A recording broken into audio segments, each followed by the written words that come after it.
Hey guys, today we're going to cover the chrome metal text effect product from Pixel Buddha. Pixel Buddha is sort of a specialist in these Photoshop files that already have these amazing effects already set up, ready for you to edit in Photoshop.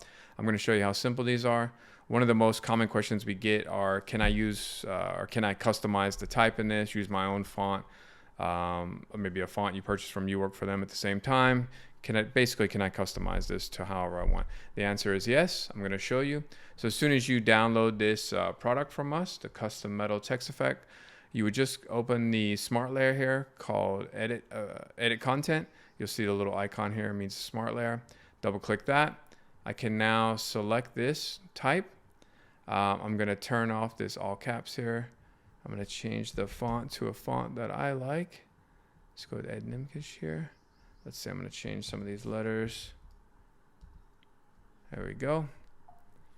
I'm now going to save this layer, the smart object. Command S, Control S, and then I can close this, which would be Command W or Command W. And we can now see this has been applied to my layer here, and I now have this custom chrome effect to whatever font I want. It's as easy as that. Everything's already set up, and you will find that all of these Pixel Buddha and other designers' products by us that say that they contained a smart layer, smart objects, things like that. It's as easy as this, and the effect is set up for you. That's it. Hope you enjoyed that. Thanks.